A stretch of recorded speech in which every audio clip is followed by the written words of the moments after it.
it's Amanda Rieger Green. Welcome to Soul Sessions. Today, we're going to talk about some heavy stuff. So stick with me. Thank you for joining. We're going to talk about the dark night of the soul. And whether you are in the midst of a dark night of the soul, or you have been through one, or you have someone you love who is really struggling, because being on both sides of that is important and relevant. I know my darkest time, it really affected the people around me. All of my community, whether it was work community or my family and loved ones, friendships, it's not just personal, it is insidious in a way, but it's so transformative. Yet it doesn't feel like that when you're in it. So however you can relate, whether it is personally, right now in the midst of it, it's been in the past and what you've learned through it and how you've risen up, or you are holding space and loving on someone who is experiencing a lot of fear and despair and loss, whatever it may be, there is so much beauty in the darkness and the dark night of the soul. And I know this sounds absurd, but I am grateful for the darkest times in my life, and especially really what I consider my dark night of the soul, because it feels like we go into the dark night of the soul, and then as we grow, as we evolve and heal, we go back into the cave. Like there are times where it's the dry desert. Like we are really having to dig deep for resources. So I'm going to explore that. I'm going to share some personal experiences, some insights that will hopefully resonate with you and instill light, shine light into those dark spaces, because the darkness is relevant. And usually we get the darkness when we don't want it. It's not like we're saying, hey, bring in the dark. I can't wait for this. But it happens when it's supposed to. Everything is divinely timed. And looking back, y'all know how I love to connect the dots, the cosmic dots, the data, and then be able to see things, because it's not linear. You know, I can relate things back to different phases or periods of my life, and they're so relevant today when I remember them and I go back and what did I learn and who am I today? So we'll dive into that.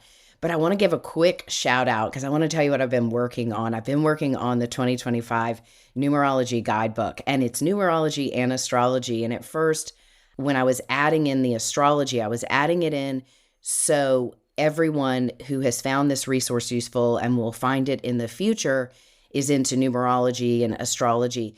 I was really correlating the month-over-month energies and numerology with the astrology, like where the sun is, the new and full moons. But then I started adding in the retrograde phases. So there's more and more astrology coming into it because I just can't help myself, and it's relevant. So it's not so astrology heavy that it's exhaustive. It is really complementary and pointing at key dates and energies and how to utilize and understand that energy, especially with a roadmap. And I know for me, using tools like astrology and numerology, they're very psycho-spiritual. When I understand the possibilities of the energy, whether it's like, ooh, this is a breakthrough time, or ooh, this is going to be tough. You got to like pack your patience and instill more hope and faith. When I know those things, it's not like I'm preparing for doomsday or just pie in the sky, this time is going to be amazing. It's like it sets the stage for this inner depth and resourcefulness within to really not only collaborate and trust in divine timing, but expand my consciousness, expand our consciousness. So I'm working on that. It'll be out before you know it. Stay tuned. So let's dive into all things dark and how the light shines through. So for me, the darkest night of my soul was 2008 to 2013. That's a long time. When I look back over the years, because it was years, and I wasn't just a puddle under my covers for all those years, and I wasn't in the mental institution for all those years, but it was really a very deep, scary, conflicting, and confusing time. And it was triggered for me. I had already been through heavy and hard stuff. So in 1999, my dad died. The year before that, my mom had gone through a year of breast cancer that had a terminal diagnosis at the time. And so we had gone through a year of her breast cancer, like 90, 97, 98. And I was in high school at the time. And then my dad dropped dead in front of my eyes in 99. And it's funny because you'd think, wow, that was a dark night of the soul. Well, it was dark. It was heavy. It was traumatic. And I was 17, 18 years old. I was not equipped. And at that time in the 90s, the self-help, the spiritual growth and awareness, it hadn't kicked in. The knowledge, the wisdom, the resourcefulness, the practices and self-care, I didn't have those tools. I had good tools. I had people that loved me and resources and community, but I really had no language or therapy. I didn't get therapy. And I'm setting this up because it sets the stage up for 2008 and 2009. But after my dad died, it was financially not just debilitating, it was really trying. And this is just the logistics of it. My dad died on a Sunday morning, and my mom and dad on Saturday had some guys help with the yard. It was springtime. It was the week after Easter. And so they were planting some new things in the yard. They had the grass cut. And on Monday morning, after my dad died on Sunday, the guys knocked on the door. And I don't remember this. My mom shared it with me after the fact, because after my dad died, I ended up with tonsillitis and was in the bed for 3 days. Like I had to be medicated to get to his funeral. That's how my body responded to that shock and trauma. Anyway, the yard guys knocked on the door on Monday morning, and I would think my grandparents were there. A lot of people were in the house, and they said, "Is Miss Rieger here?" And, somebody got my mom, and they said, "Miss Rieger, your husband wrote us a check yesterday and it bounced. We need our money." And my mom was like, "Well, I'm really sorry about that. He's dead." And come to find out, my dad was negative $500 in the bank account. We had lived in a lot of paycheck to paycheck energy most of my life. We moved a lot. My dad was trying to rebuild from losses prior to my birth. Anyway, so this paycheck to paycheck. So I know in my heart on Monday morning, he was going to make a deposit in the bank account before that check was cashed. And I mean, I know how he operated. I know that's what went on. But my grandparents gave my mom the cash because they were at the house to pay the yardman. But that's how it started out. And in a very short time, we gave our house back to the bank to pay debts on my dad's taxes. We gave all of our cars back. My grandparents helped my mom buy a car. She was a nurse. She started, she was working, but it was really drastic. And I went off to college. All this to say, that was not the darkest night of my soul. It was extremely traumatic. And of course, moving from 18, a senior in high school, and my dad dying just before I graduated, and then going off to college, my mom saw to it that I went off to school. So I had buried and repressed so much pain and trauma and just mask it with ambition and drive and achievement in a multitude of ways. So I trucked through, I carried on with all of that fear and pain and unreconciled grief in my heart. So flash forward to the end of 2008, I got laid off. And there were massive layoffs. Depending on what age you are, you can probably go back to 2008, 2009, the housing crisis, major layoffs. I was one of those people. I got laid off November 1st, 2008. And let me tell you this, I loved my job. I had just turned 28, and I was right at that space where it was like I was paying my bills. I was self-sufficient. I was paying my student loans. I really, I was on a budget, but I felt financially and personally stable. My job I was in organizational development and people development for a public company. I worked in the corporate office. I was their director of operations and human resource development. So I went to all these companies. It's when I realized I loved working with people. And my mentor at the time, he said something to me, and this is one of those statements that is like a soul statement for me. He said, Rieger, he said, I just love to astound people with their own abilities. And I was like, that's what I love. I love seeing someone and their talents and then allowing them to recognize their talents and then showcasing, then sharing those talents. So it creates this beautiful ecosystem within an organization, within a team, collaboration, and it's lucrative. It becomes profitable, literally on the bottom line, but it's profitable energetically, synergistically. So that's when I realized that that was my fire. And that's become a tagline for me. I just want to astound you with your innate abilities. Anyway, so I get laid off November 1st. It was a huge blow, and I got a severance. I was young at the time, and they had me sign a confidentiality agreement where all of my proprietary information could not be replicated. And I had just written a huge white paper on hiring, retention, and development for all of their subsidiaries. I mean, it was huge. It was a huge accomplishment. It was based in my work. It was working. They were applying it to the companies. I mean, I was like loving what I was doing and feeling like, I'm like, yes, like this is it, right?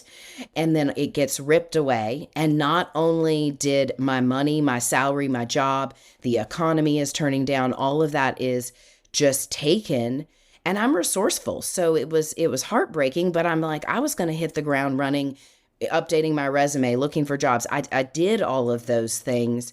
So the economy is turning down. And so I started job hunting, and I had tons of resources, networking resources and recommendations from my experience and what I had accomplished, but I couldn't find a job for the life of me.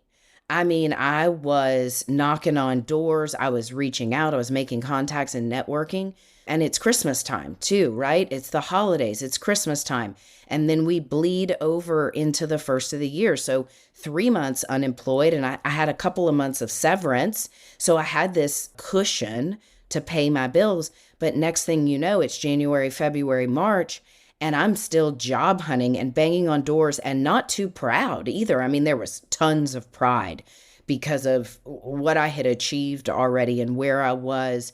So I also, even though I was 28 years old, I was immature and naive in so many ways. But that flooded into me having to pull the money out of my 401k, which wasn't a ton, but it was another cushion. So an early 401k at 28 years old to pay my bills and my student loans. And then I had to forbear student loans. And then I ended up taking unemployment. I mean, I had unemployment for, I think it was a year. And I was job hunting.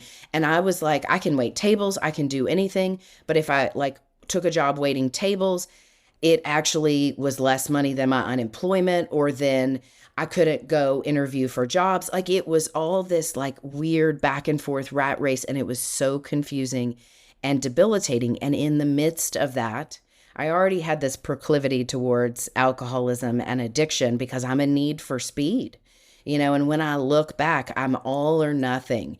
And so I had already developed or the pieces of my brain and my disease of alcoholism was already ramping up through my emotions and my energy and my anger and my pain and my rage and self-pity and exhaustion and depression and feeling like I was worthless. I mean, all of the things that ensued.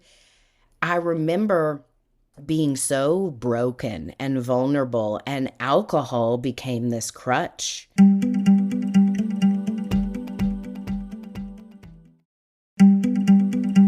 I remember being so broken and vulnerable, and alcohol became this crutch at the time. And I didn't like tip the scales at that point to where, I was not the alcoholic that was drinking at work because, well, I wasn't working. I was trying to network and do the things.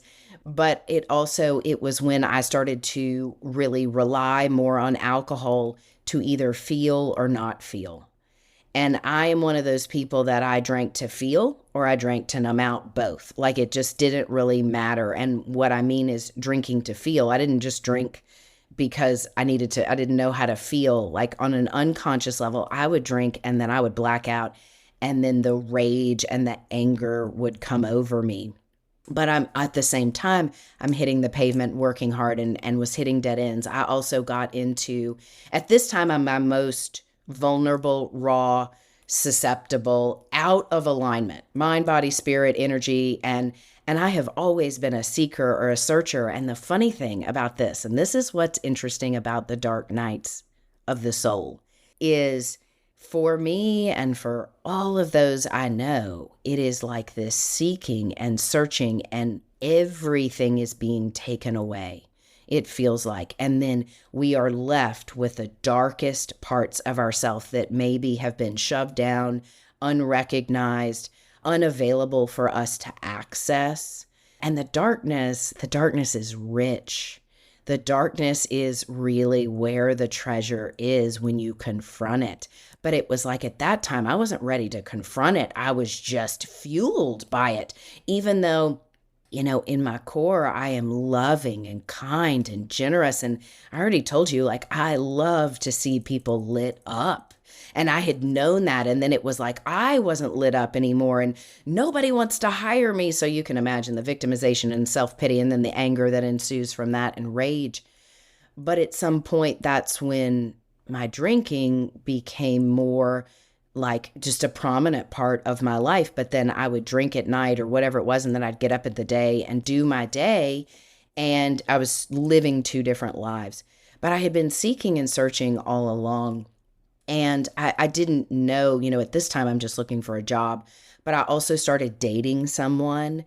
And I think in my mind, I was like, this is my person. And I didn't at that point see myself as any kind of codependent, but I had plenty of codependencies, even though I was fiercely independent and self-reliant, and I had become that way and developed this hard shell.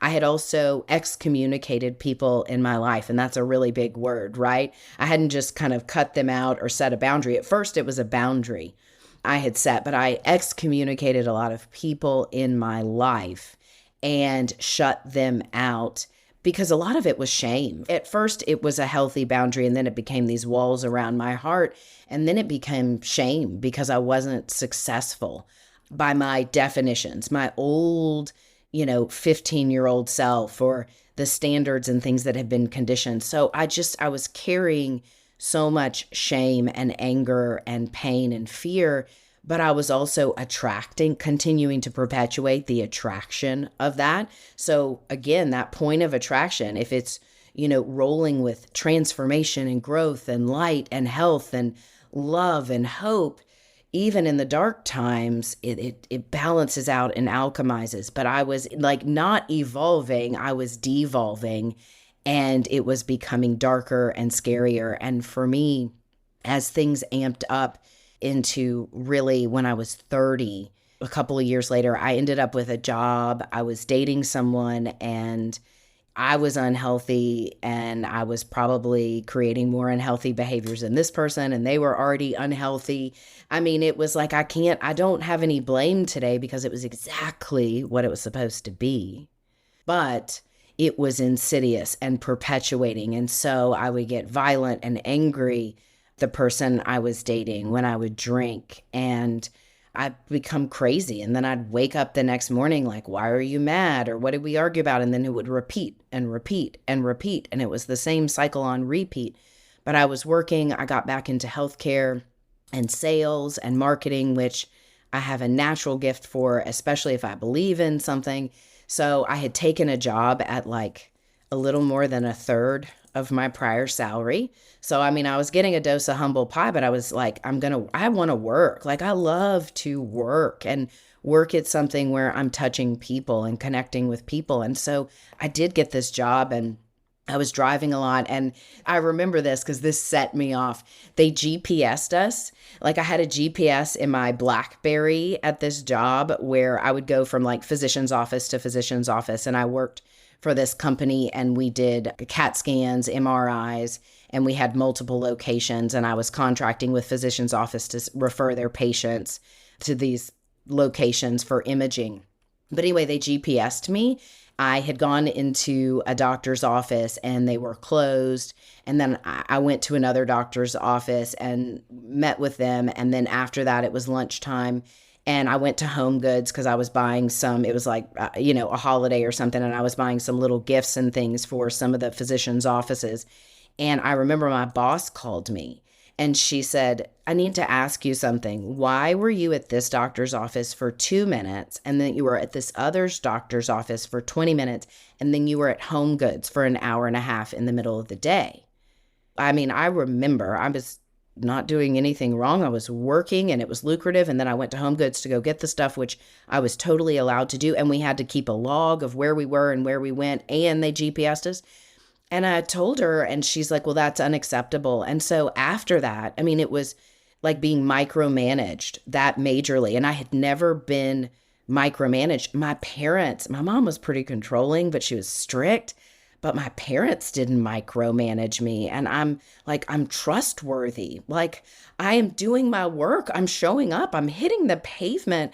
I'm doing these creative things to market and connect with people, and you are literally sitting over there in your office GPSing me, and it infuriated me. And it was like, after that, like, I would drive into a physician's office, and whether they were opened or closed, I would just sit there.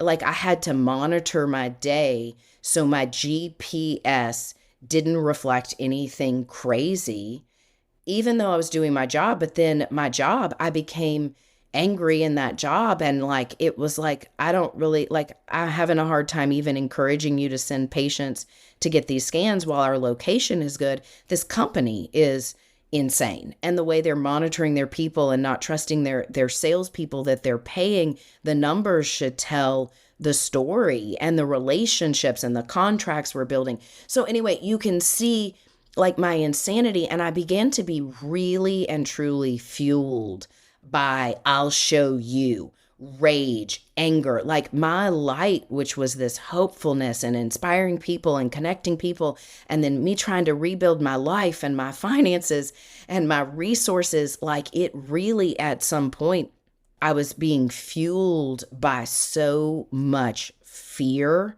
in a multitude of ways, and a beautiful light in that darkness. And this was not before it got its darkness, but the beautiful light in that darkness was I was still networking and job hunting because I knew that wasn't the job.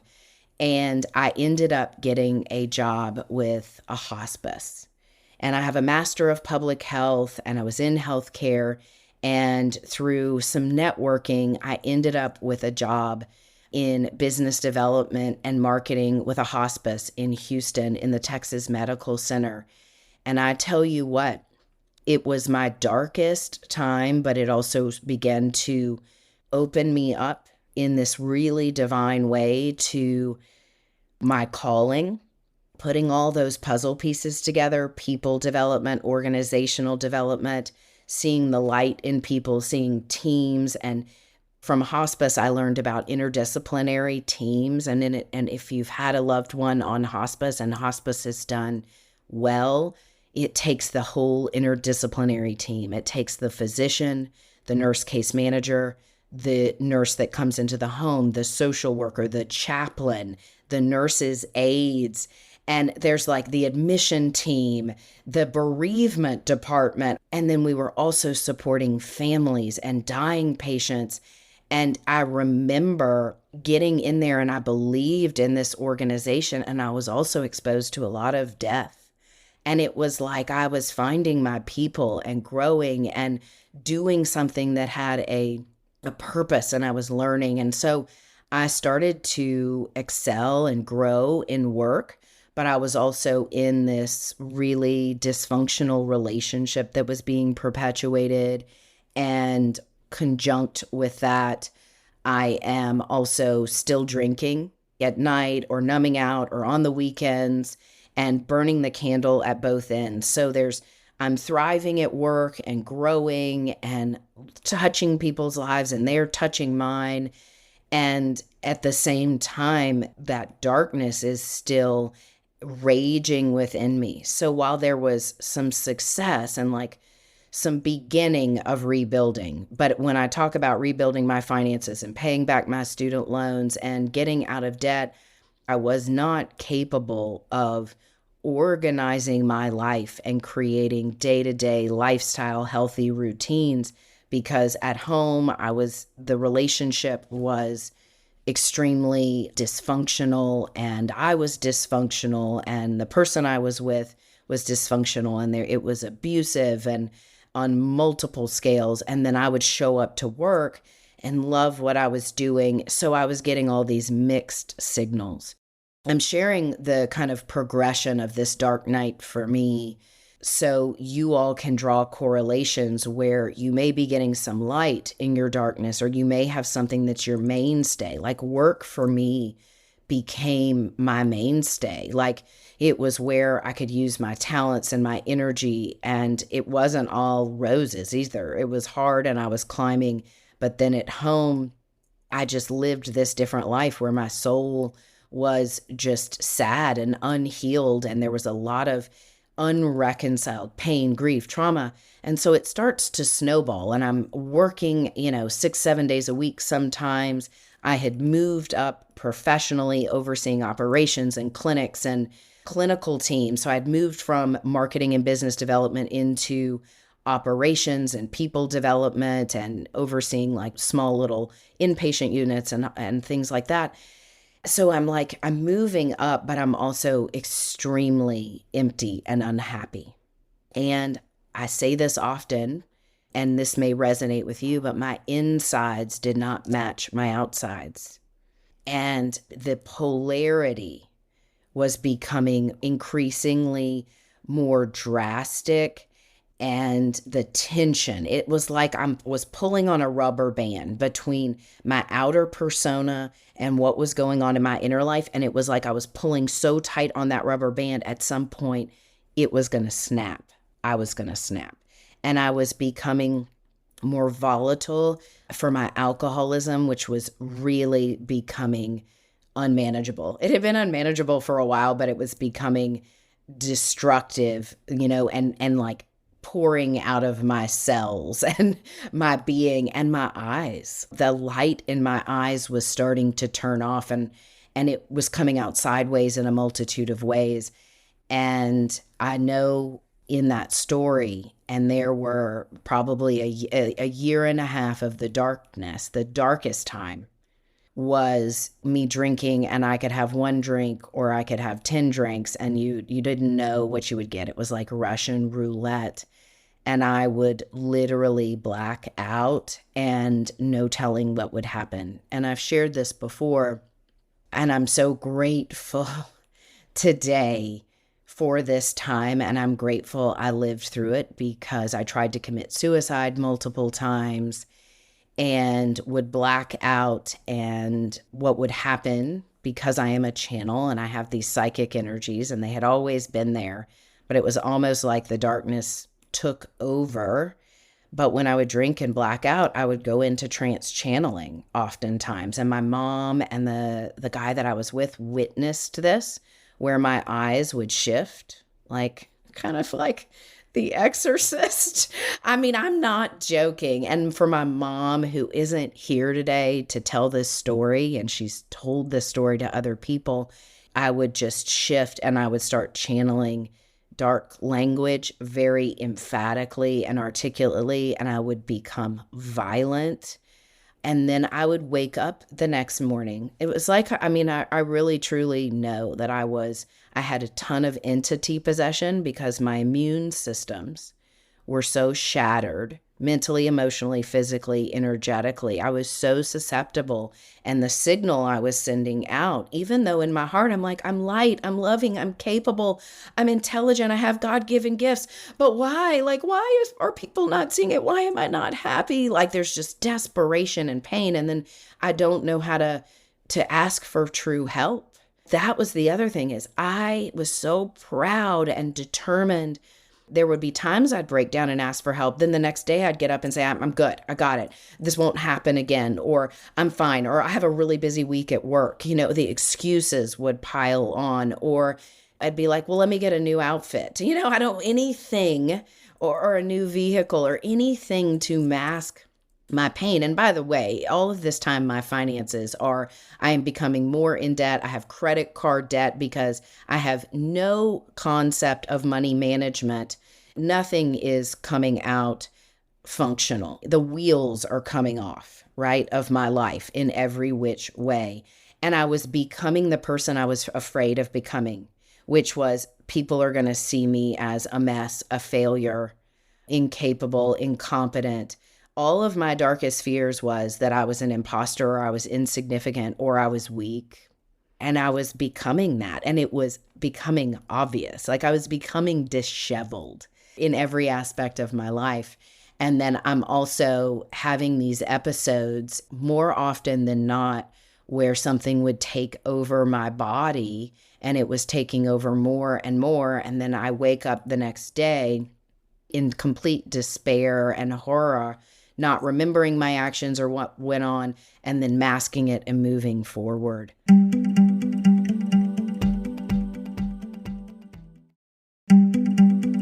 A series of drastic events and episodes happened. One of those, and probably the most terrifying for my mother, was she lived in this high rise in Houston, and she lived on the 16th floor. And she had this great balcony, and I would go spend the night with her sometimes and be myself for a little bit and then turn into a crazy person. And she had to deal with that on and off. And it was the most, remember how I said, for the people we love, when we're going through this darkness, it impacts them, because she was probably the most directly impacted because she felt helpless. Even though she's saying you need to get help, or what can I do? She didn't have the tools and resources or know how to help me. She was doing the best she could, but she was loving me through all this madness and insanity.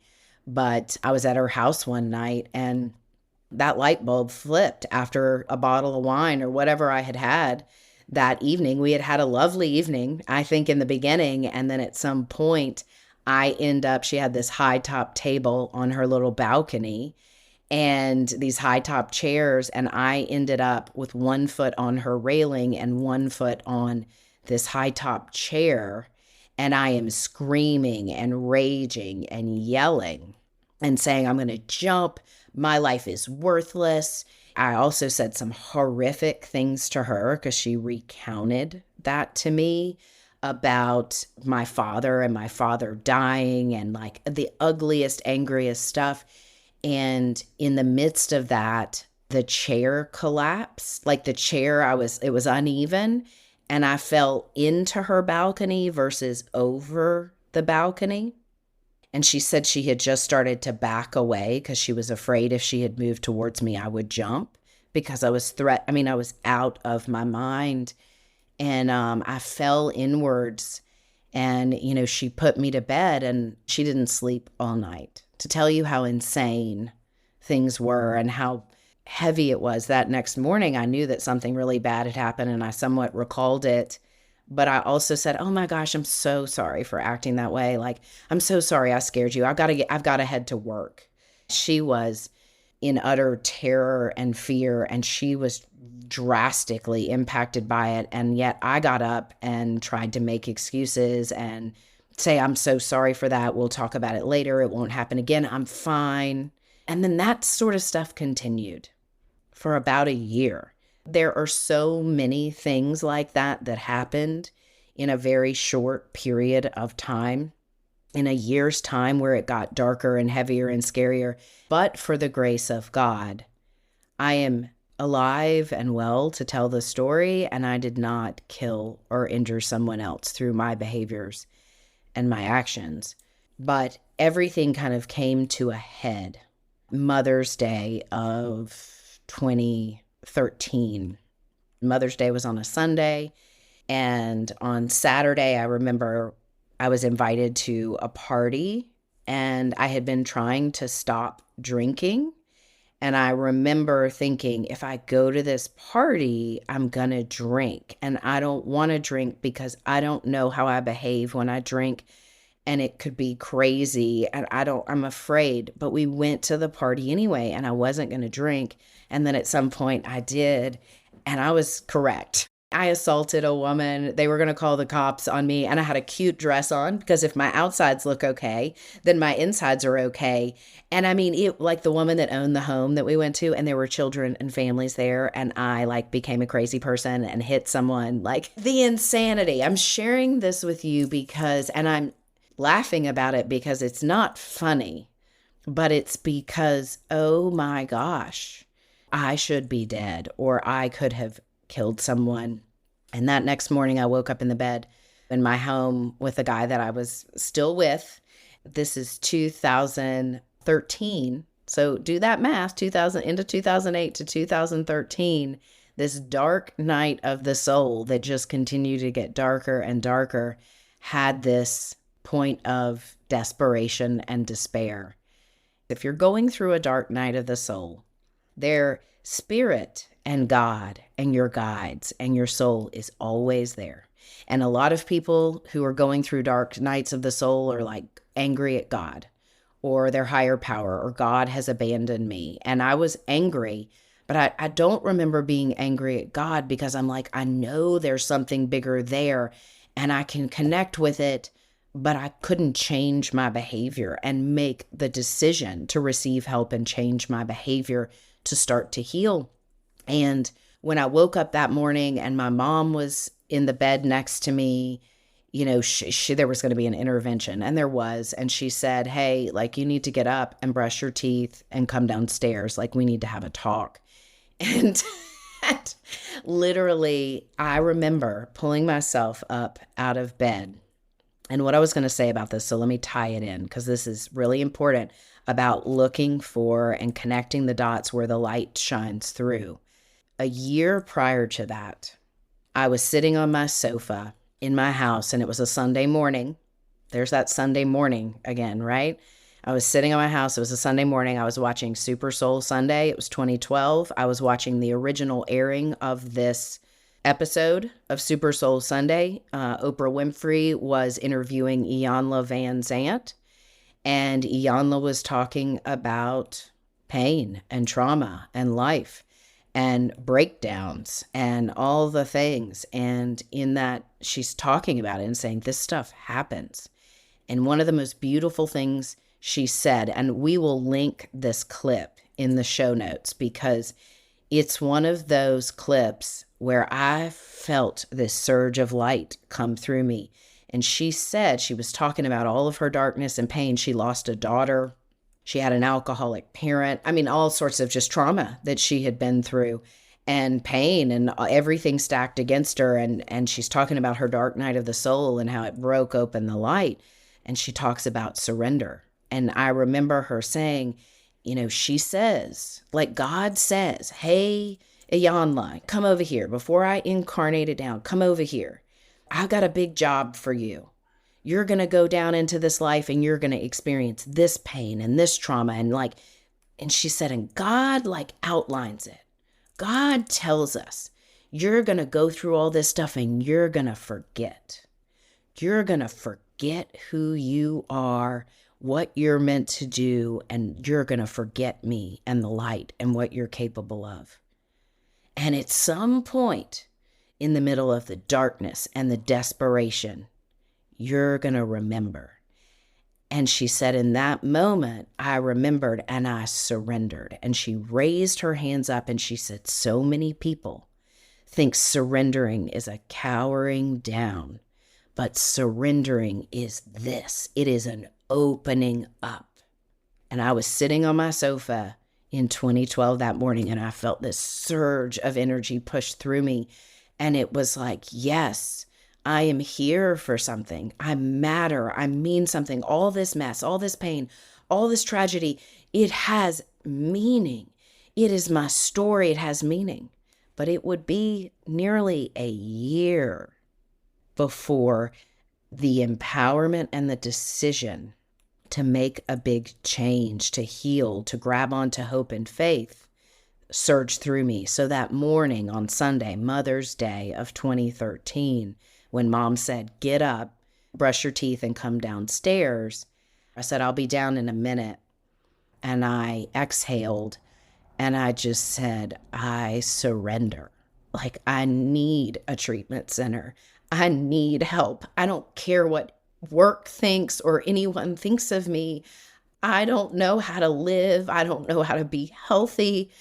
And I walked into the bathroom, and y'all, I was all disheveled, and I was like a hot mess, of course. Like, when I looked in the mirror, it was tragic. And I weighed like nothing. And I mean, I just looked gaunt and dark and disheveled. And I was holding on to the vanity for dear life, just trying to brush my teeth because I'm shaking and, there's a hungover and whatever is going on. And I had bruises on my legs because I had run through the woods the night before. So I had cuts and scrapes all over me from my altercations and whatever I was doing. And I was hanging on to the edge of the sink and the vanity. And I said, I surrender. I need help. Like, I need to go somewhere and get some help. And in that moment, that energy surged through me. And as terrified as I was, it was the darkest, lowest point of my life. The light washed through me and something fundamentally shifted. And I was scared to death. I didn't know what to do, but when I said, I surrender, mind, body, spirit, and I didn't say mind, body, spirit, it was just like, show me I'm ready. I'm ready to heed the call. I'm ready to do the work. I'm ready to get honest. I'm ready to heal. I don't know what the consequences of my actions are and how I'm going to do it, but I'm ready. Take me. And that light surged through me, and I walked downstairs, and this intervention was going on with me, and I was not fighting. I was saying, I need help. We need to find me a treatment center. And this is the other thing that happens in the dark nights of the soul. Oftentimes, a mentor or a guide shows up. And the guide shows up in multiple ways. Like, you may have one person that shows up that really helps you walk your path and is there for you, or it may be multiple people. But usually there's a person or a change agent or a catalyst who shows up. The change was happening in me, but I had a woman who I had met months prior and was in recovery.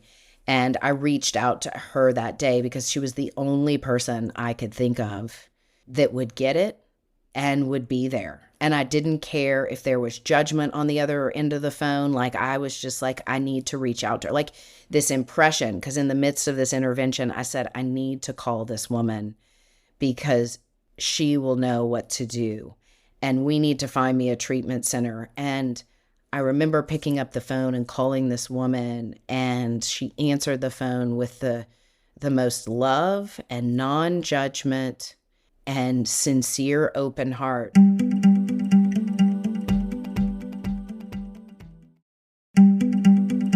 She answered the phone with the most love and non-judgment and sincere open heart, because I said, I need help and I need your help. Because she said, how are you? And I said, I'm not okay. And she said, well, tell me what's going on. And I said, I need help and I'm ready for help. And in a very short period of time, that was on a Sunday, I was admitted to a treatment facility about 3 hours away. On Monday, I told work. I called the woman I assaulted the night before to tell her I was going to get help, just to address that. Like things started happening, and I go to treatment, and in the midst of taking that action step and sincerely asking for help in my heart and surrendering and then reaching out to someone and becoming willing, open and willing to receive help, the light started coming in. The door started opening. The evidence of God and the divine orchestration of things that was there all along, that was too difficult to see in my insanity and absurdity, started shining through. And the ball started rolling. And that year forward was the most challenging and brilliant year of my life, because I began to look at who I was, who I had become, and all of the darkness within me started to rise to the surface, to begin to understand, to heal, to examine, not on my own, but with the help of a multitude of other people.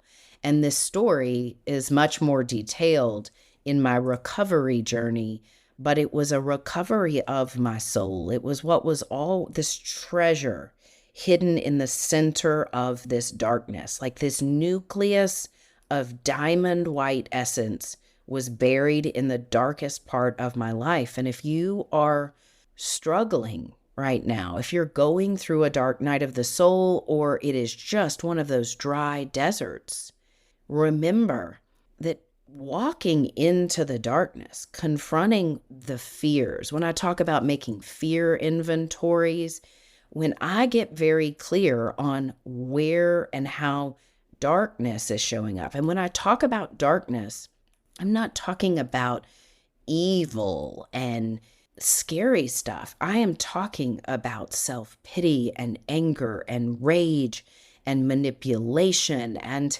all of those emotions that start to build up. And it's like they build plaque around this diamond essence of our soul if they are not continually faced and looked at and alchemized. And when I say alchemy, alchemy is taking a base substance and transmuting it into something higher.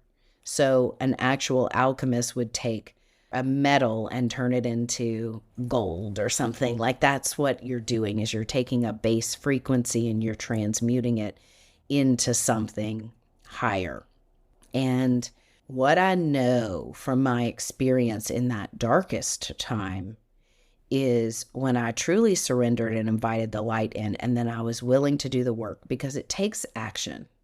If you're in a dark night of the soul, the surrender, the honesty that comes and the freedom that comes in, God, I can't do this. Soul, I can't do this. Universe, I can't do this. Help me, I'm ready. Like a sincere opening that is freeing and terrifying. You match calamity with serenity, and there is some kind of fusion point between the calamity and the serenity that creates a quantum space, a quantum fissure. Time stands still. One of my favorite quotes about the dark night of the soul comes from Joseph Campbell. And what he says is, the dark night of the soul comes just before revelation. And that's what happened. I had this spark of revelation that I told you with Super Soul Sunday, but I was not ready. I was not ready. He says the dark night of the soul comes just before revelation, when everything is lost and all seems darkness. Then comes new life and all that is needed. And in that moment in 2012, there was this moment of revelation. But for some reason, my testing, my story, in my mind, in my rational mind, I hadn't lost enough. I hadn't lost everything. When everything is lost and all seems darkness. So I would trek another year and it would get darker and I would lose more things because I'm that stubborn and that full of self-will that, like, I wasn't ready yet. And that morning at my sink with my shaking body, spirit, and hands, it was like, I'm ready. Like, I have lost it all. And immediately it was like, who do you call? You call this woman. And you've got to go to a treatment center. Like everything started flooding in, and I had enough willingness and courage.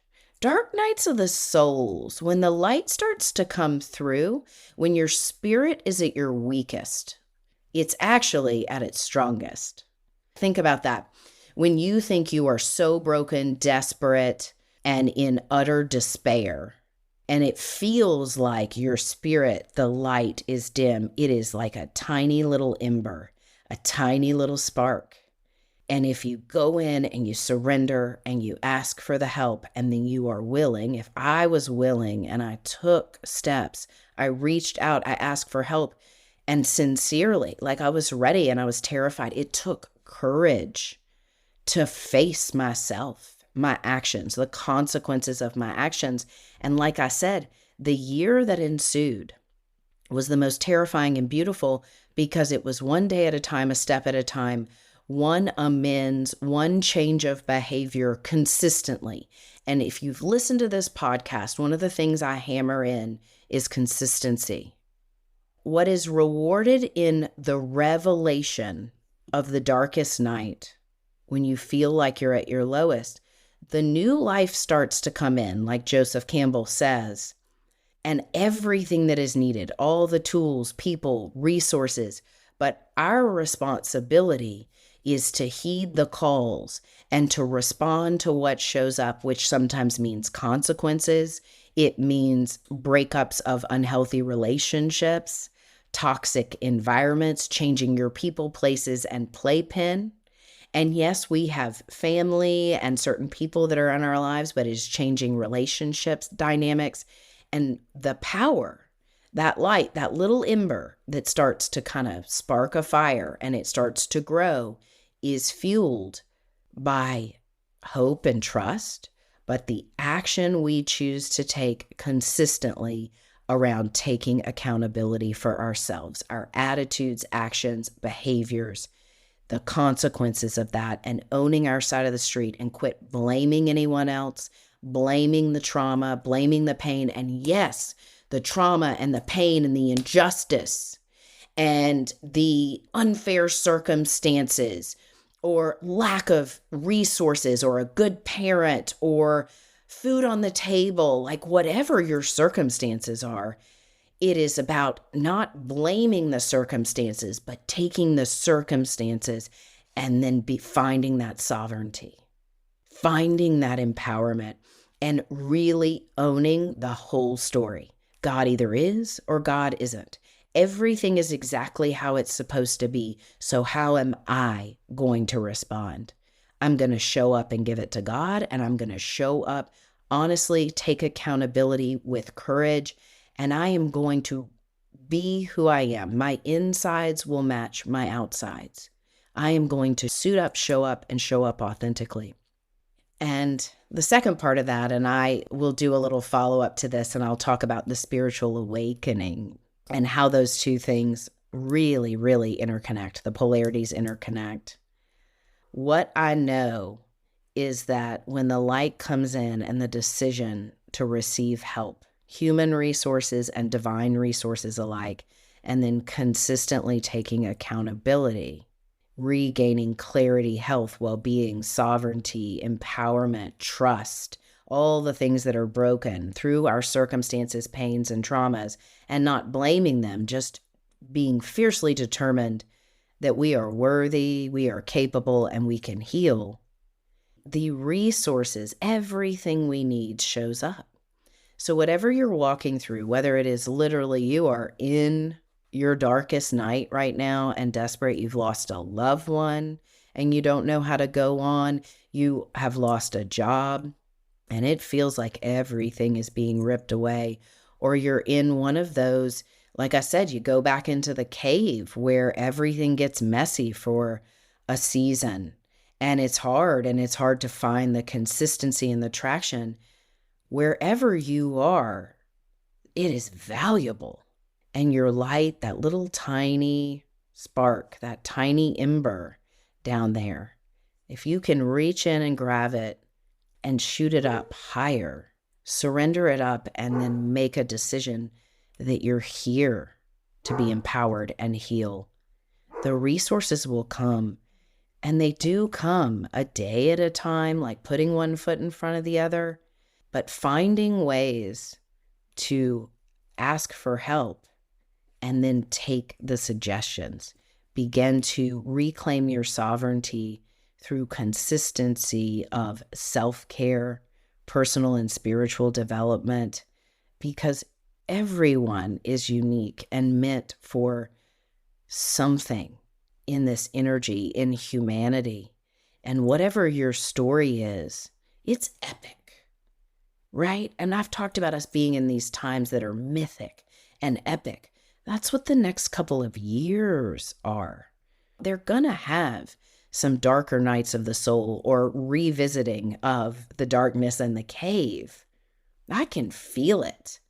And I can have my moments of pity and doubt and worry and messiness, but I like them to just be moments or just be a couple of hours and hold space and then get back into some sort of solution. So, like, what do I do with all this? Okay, I resonate. I get it. I'm not alone.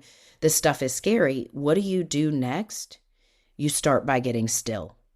Just get still, breathe, and say, I'm ready for some help. I'm ready for some solution. I'm ready for some new tools.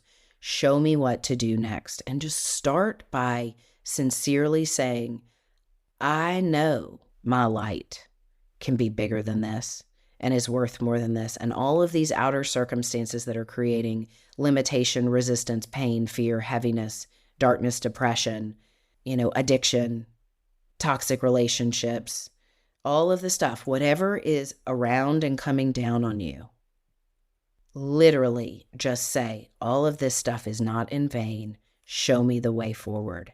And after you take a minute, you take a breath, you breathe, ask for that surrender. You step out of that. And one of the things that you can do is you say, what would be the healthiest thing for me to do for the next week? Like, what is one practice? And maybe that practice is you get a good night's sleep for the next 7 nights. You go to bed at an early time. Maybe if you do have an addiction or something, you seek some recovery and you find some kind of meeting that supports you. Maybe if you're in a toxic or an unhealthy relationship, you say, who do I know who has a healthy relationship with their spouse or their partner that I could trust, that I could say, hey, do you have time to have coffee with me and give me some support? Maybe you go see a therapist and you commit. Maybe you start exercising, because for you, this dark night of the soul is weight and body image and insecurity. And maybe it's you go try some different classes and put aside your money. Maybe it's professional and financial, and you hate your job and it feels like the weight of the world is on your shoulders.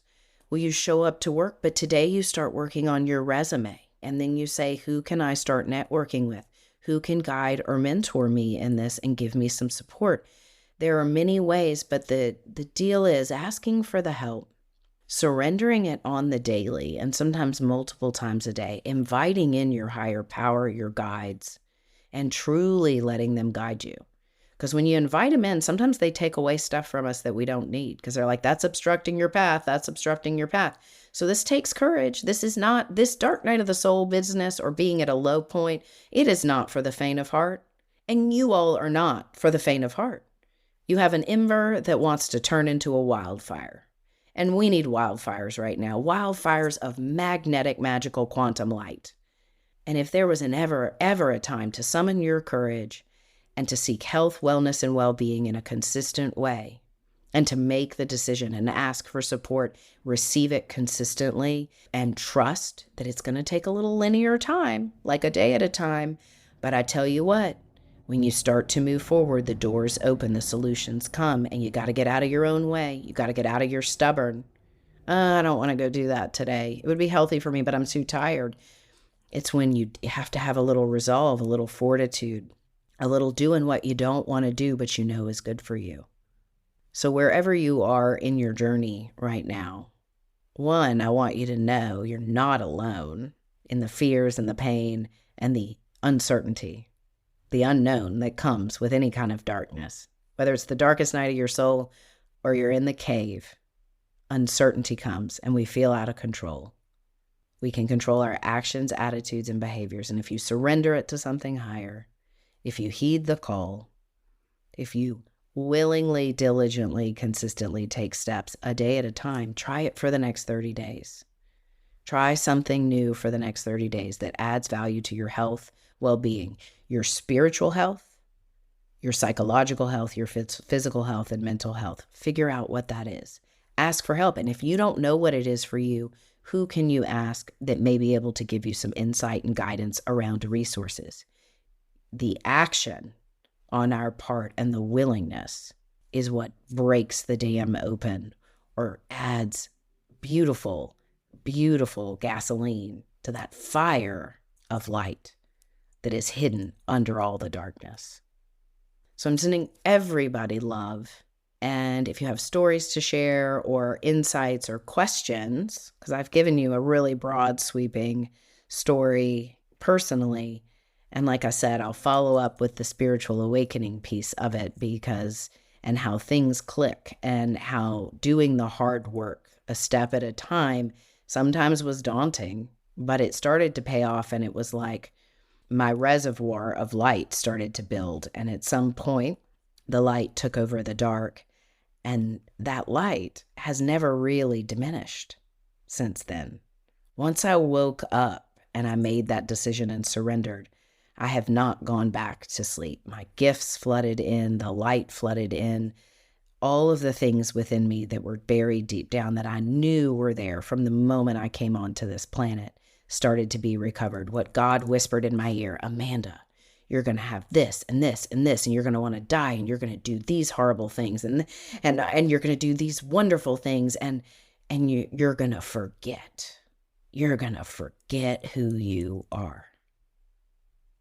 Today, I'm asking you to remember who you are and remember where your soul's infinite potential is rooting you on, because you're worth it, and we need your light.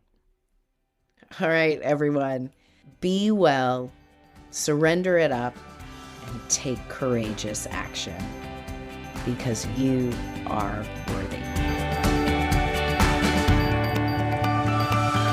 Thank you so much for listening to Soul Sessions. If you've got questions, do not hesitate to reach out. Email us, podcast@soulsessions.me. If you love this podcast and you want to hear more, make sure you're following it, liking and subscribing, and sharing it with other people. Send this energy out. Share it with other people. Remember, you can always get your dose of Soul Sessions. New episodes drop on Wednesdays. You can also follow me on Instagram, TikTok. It's @soulpathology, or check out soulpathology.com. I appreciate you and your light. Thanks for listening.